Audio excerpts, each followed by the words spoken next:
Muy buenas tardes, queridos amigos. Hoy vamos a hacer un juego, un ejercicio en la didáctica y metodología del estudio de las lenguas clásicas.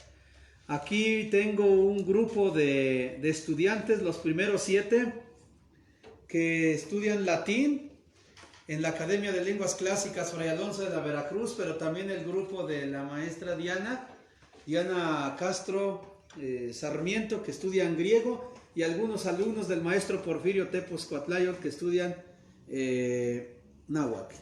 Entonces nuestro juego se llama Jugando a la Reforma Educativa. Es una preparación para el examen de cómo los estamos preparando en la academia. 4 tipos de exámenes. El primero es el examen local. El segundo, el examen estatal. Y el tercero, el examen nacional. Y finalmente, el cuarto examen es el internacional. Jugando a la reforma educativa, para empezar, ¿cuántas reformas debemos considerar? 11. La primera reforma. Atenas. La segunda reforma. Alejandría. Tercera reforma. Roma. Cuarta reforma. Constantinopla. Quinta reforma. Humanismo. Sexta reforma. Humanismo. Séptima reforma. Nueva España. Octava reforma. La Reforma de México. Novena reforma. Décima reforma. Undécima reforma. Pueblos originarios. Los pueblos originarios. ¿Qué pueblos o qué cultura compone los pueblos originarios? Mundo prehispánico. ¿Cuál es el primer contenido, el primer elemento que se debe reformar? La lengua. La lengua. ¿Quiénes son los primeros que se deben reformar? Los maestros. En segundo lugar, El plan de estudios. el plan de estudios. Y en tercer lugar, Los alumnos. entonces cuando vienen a estudiar las lenguas clásicas, niños, jóvenes y adultos, primaria, secundaria, preparatoria, se encuentran en un problema cuando estudian las lenguas clásicas, que no traen lo más elemental del conocimiento que deben traer mínimo de primero a sexto año. Entonces, lo primero que debemos cuando estudiamos el tema de latín, en latín vamos viendo Roma en Italia es, Italia en Europa es.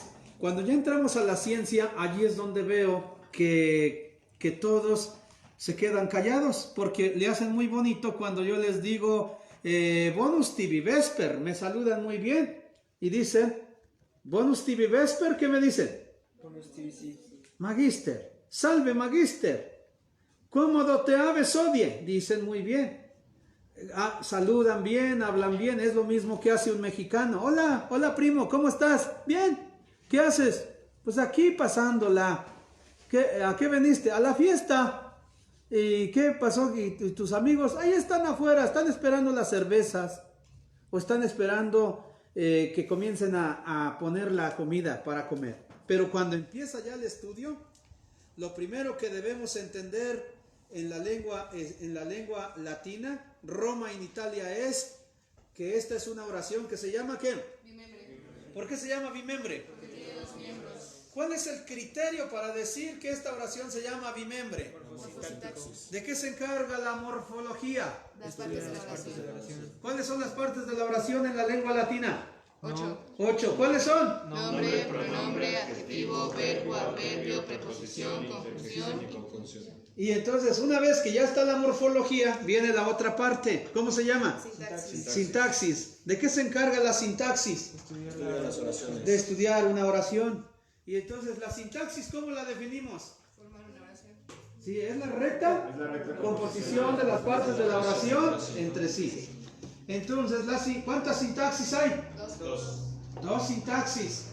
¿Seguro? 2 sintaxis. Una sintaxis se llama ¿qué? Simple. Y otra sintaxis Compuesta. compuesta. Entonces, la sintaxis simple, ¿cuántas oraciones estudia? Una. ¿Cómo se llama? La sintaxis simple. ¿Cuántas oraciones estudia? 3. 3. ¿Cómo se llaman esas 3? Sustantiva, Sustantiva, transitiva e intransitiva. Muy bien. Entonces, ¿desde cuándo se está hablando de oración bimembre? Desde El siglo IV y V. Desde el siglo V y IV antes de Cristo. ¿Durante qué gobierno? El de Pericles. ¿Durante el siglo qué? Siglo V y IV. ¿Qué gobierno estaba? Pericles. Pericles. Entonces, ¿cuál es la primera reforma que dijimos? Atenas. La de Atenas. La segunda, la de Alejandría. La tercera, Roma. la de Roma. La cuarta, Constantinopla. quinta, Renacimiento. sexta, Humanismo. séptima, Nueva España. octava, La Reforma de México. La Reforma de novena, México. la Independencia. décima. Todo el siglo XX. Ahora, ¿se acuerdan de algún reformador, de algún gran maestro que estuvo en una de las reformas de México? José José Vasconcelos. ¿Cuál es el proyecto de José Vasconcelos? Promover la Promover la lectura. lectura. ¿Sí? Promover la lectura. ¿De cuál reforma? ¿De cuál reforma? ¿De la que él presidía en México o de todas las reformas? De todas. Por eso quería que se publicaran libros que estuvieran leyendo los niños desde primero de primaria, es decir, desde Grecia hasta el periodo donde él se encontraba, es decir, hasta qué gobierno. Hasta el gobierno de ¿quién? Desde Porfirio Díaz, sí, porque allí está el discurso de Justo Sierra en 1910. Entonces todo este trabajo que estamos haciendo en la Academia de Lenguas Clásicas es para que nosotros tengamos conocimiento. Por eso quise que se reflexionara sobre este jueguito. ¿Quién es el primero que se debe reformar? Los maestros. El segundo elemento que se debe reformar. Planes. Y el tercer elemento. Los alumnos. Si yo te quiero enseñar sintaxis y yo no sé qué cosa es sintaxis, ¿crees que te puedo enseñar sintaxis? No, ¿Qué necesitas para que alguien te enseñe sintaxis? pues primero tiene que saber qué es sintaxis.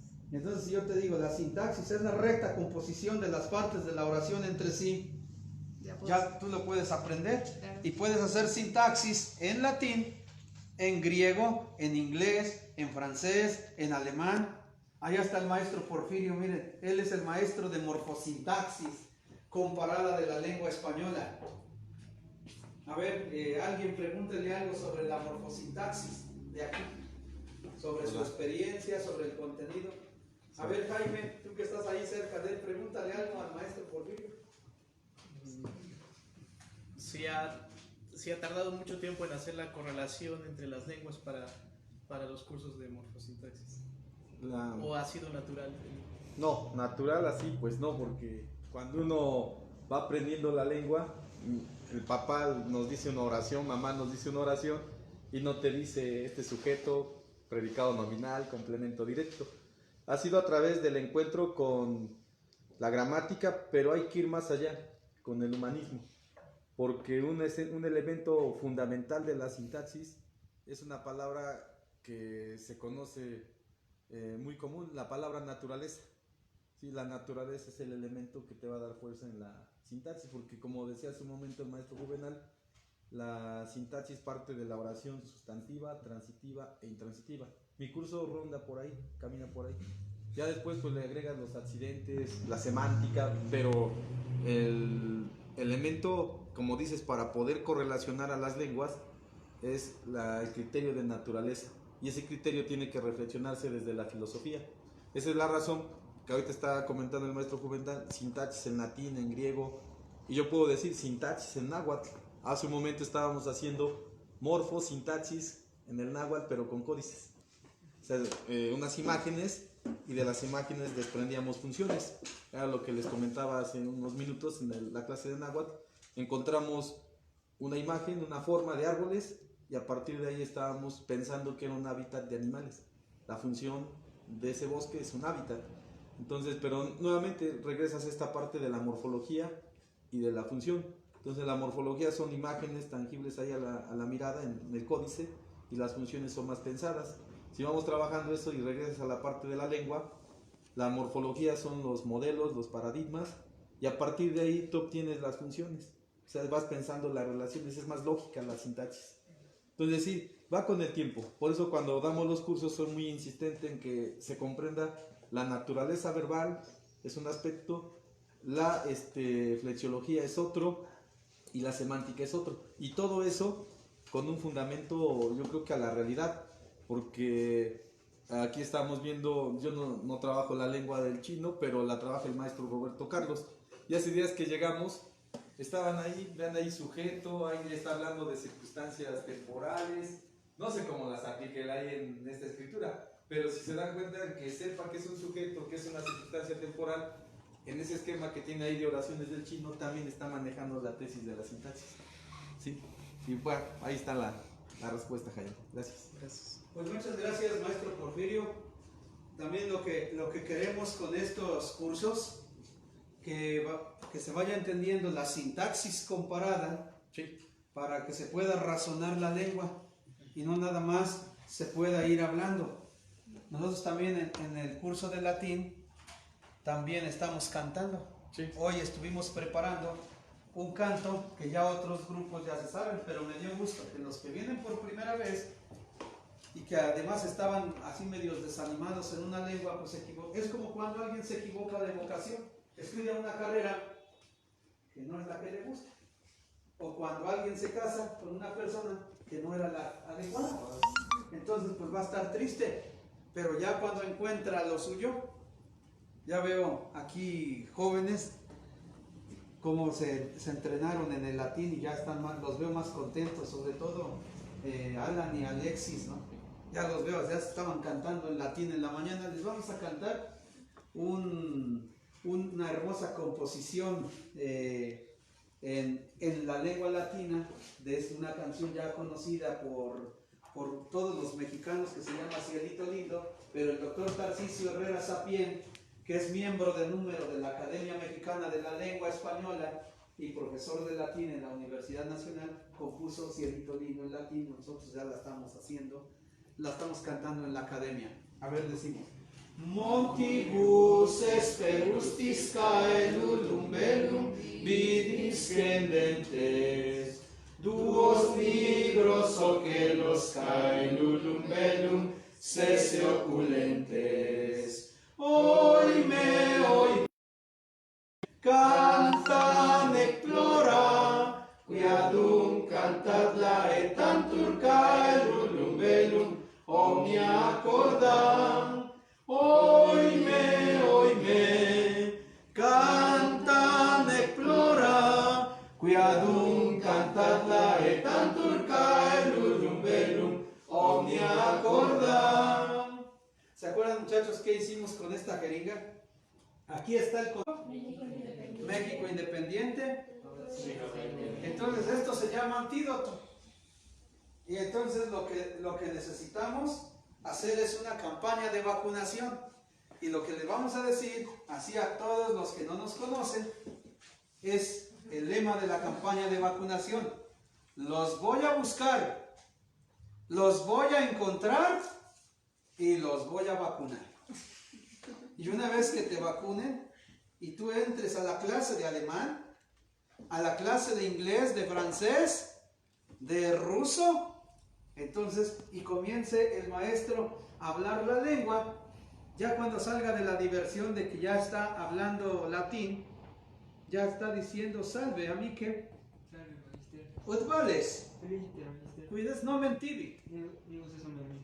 codanos complecteris, Se prende que manos quid facis in academia, Latine disco, magister. latine discis, Ita vero, magister. linda Hipatia, pomodo te aves odie, quid facis in academia, Literas clásicas proporibus disco. cum quo magistro literis classicis discis. Te con magister juvenalis. Ad cuando que prima me docet magister Porfirio. O sea, cuando ya salgas de la emoción de estar hablando, entonces viene el estudio y comenzamos ya te sabes todo el fragmento de lengua latina. Roma in Italia es, pero ya comienzas a estudiar la oración bimembre y el maestro te dice: ¿por qué la oración bimembre se llama bimembre? Porque tenía dos miembros, ¿Cuáles son los dos miembros? nombre y verbo, ¿Desde cuándo existen esos dos miembros? desde el siglo V y IV antes de Cristo. ¿Cómo se llamaba el gobernante de Atenas que Pericles. impulsó este trabajo? Pericles. Pericles, por eso es un modelo. Pero un siglo antes hubo otro gobernador de ese tamaño. ¿Cómo se llamó? Solón de Atenas.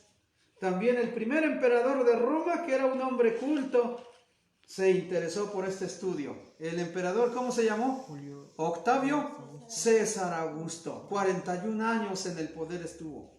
Y dotó a Roma de escuelas. Y a la escuela le puso Ludus.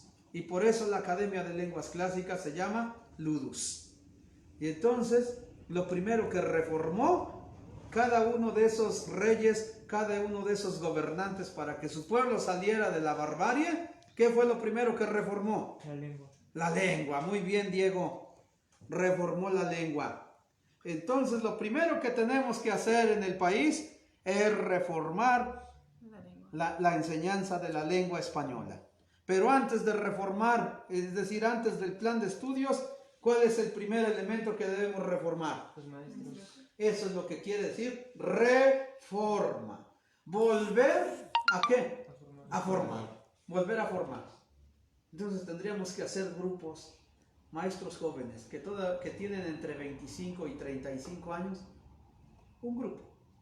Maestros entre 35 y 45, segundo grupo. Maestros entre 45 y 60, tercer grupo. Maestros de 60, denles oportunidad a los jóvenes. Pero ustedes van a ser los asesores, porque ustedes son los viejos, porque estos jóvenes cometen muchas imprudencias y muchas tonterías.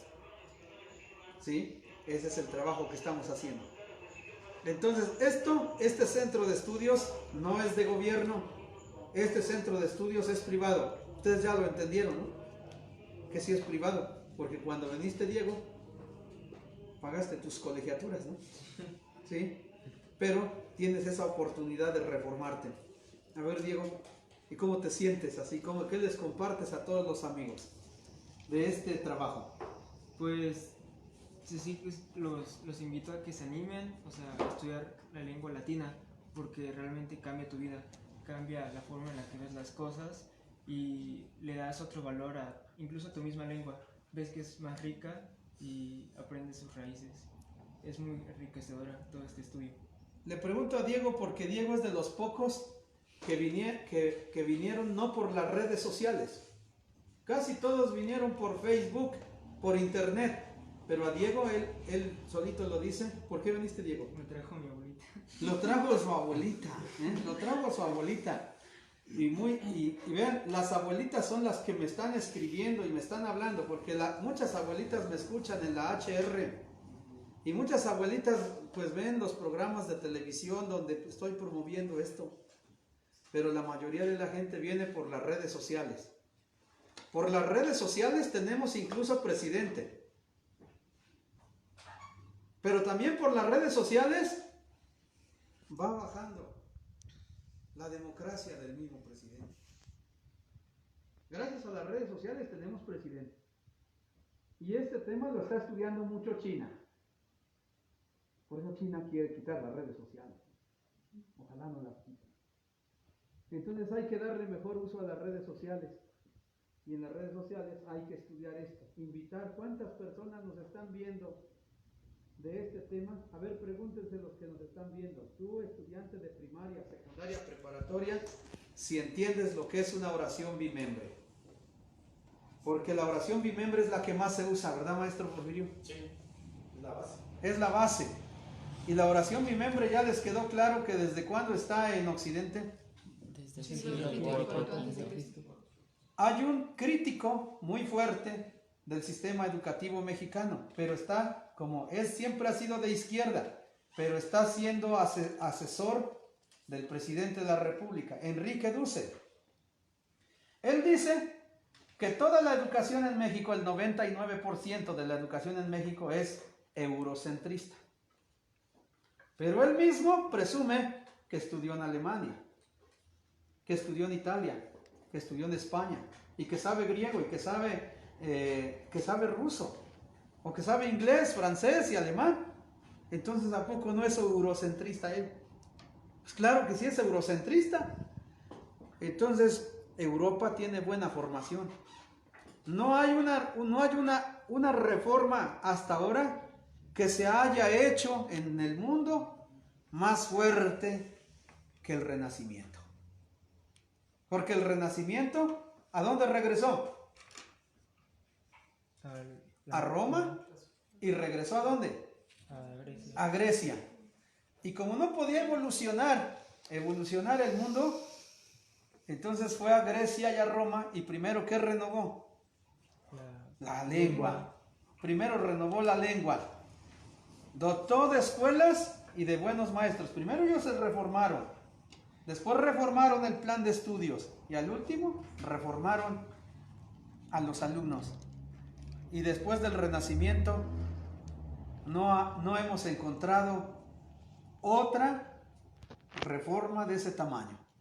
Nada más muchos en sus campañas políticas dicen: llegó el renacimiento de Colombia, llegó el renacimiento de México, llegó el renacimiento a Estados Unidos. Pero siguen hablando de ese renacimiento. Necesitamos otro renacimiento. Un renacimiento que comience, ya lo entendiste, Diego. Ya puedes decirle a tu abuelita: ya entendí qué cosa debemos, ¿cómo dijimos? Reformar en primer lugar. ¿Qué dijiste? La lengua. Para que entendamos el lenguaje culto de los universitarios. ¿Cómo se llama ese lenguaje culto? Los cognados. Y todos ya sabemos que los cognados son palabras que cultas de origen grecolatino, pero palabras cultas y qué? Y abstractas de origen grecolatino, incorporadas a las lenguas modernas de Occidente a partir del Renacimiento y el humanismo, y presiden el lenguaje culto de una lengua moderna. Bueno, las palabras griegas se hablan en alemán, en inglés, en polaco, en ruso, hasta en chino. Ese es el lenguaje culto. Eso es lo que necesitamos en la primaria, en la secundaria o en la preparatoria. Aguantamos una pregunta de los demás alumnos del maestro Porfirio de Diana, que quieran, y la podemos responder ya sea el maestro Porfirio o yo. ¿Quién se anima? ¿O algún comentario? ¿O algún desacuerdo también? Puede ser, algún desacuerdo.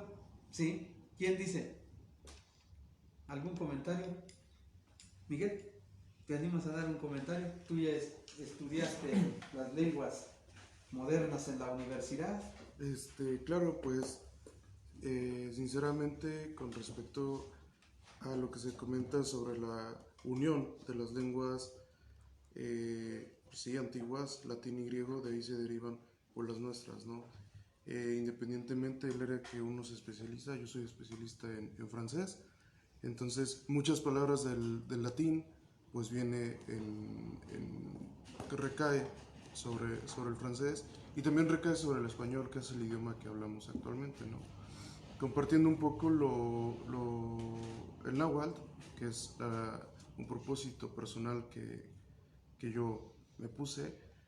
No puedo dar una relación entre las mismas, pero como lo comenta el profesor Porfirio en su clase, nos nacionalizamos más, tenemos el concepto de nación como antes, y eso a mí me da mucho gusto. Entonces venir a la academia y aprender náhuatl, pues para mí es una experiencia enriquecedora. Gracias. Pues muchas gracias, les agradezco a todos. Ya nos estamos tardando de la clase, ya se pueden ir, y mañana continuamos las clases, seguimos estudiando. También la siguiente semana vamos a hacer cursos nuevos y ya les diremos a ver quiénes quieren llegar aquí a estudiar todas estas lenguas a la Academia de Lenguas Clásicas. Vamos a hacer otro proyecto de 15 días y a ver qué alumnos, pero también con esta clase quisimos darle la bienvenida a la doctora Lourdes Santiago Martínez, que es profesora de la Facultad de Filosofía y Letras de la Universidad Nacional Autónoma de México, donde nos va a dar una clase de sintaxis latina para todos los estudiantes de latín de la academia, y una conferencia para todas las personas que quieran venir a la academia. Va a ser el viernes la conferencia a la 1 de la tarde, aquí en esta aula magna, y el sábado de 8 a 11 va a ser la clase magistral, donde van a entrar todos los estudiantes de latín desde inicio hasta el nivel más avanzado. Ella es autora de varios libros de sintaxis de latín, y también va a traer algunos de sus libros para que se estudie este trabajo. Pues muchas gracias y nos vemos hasta mañana.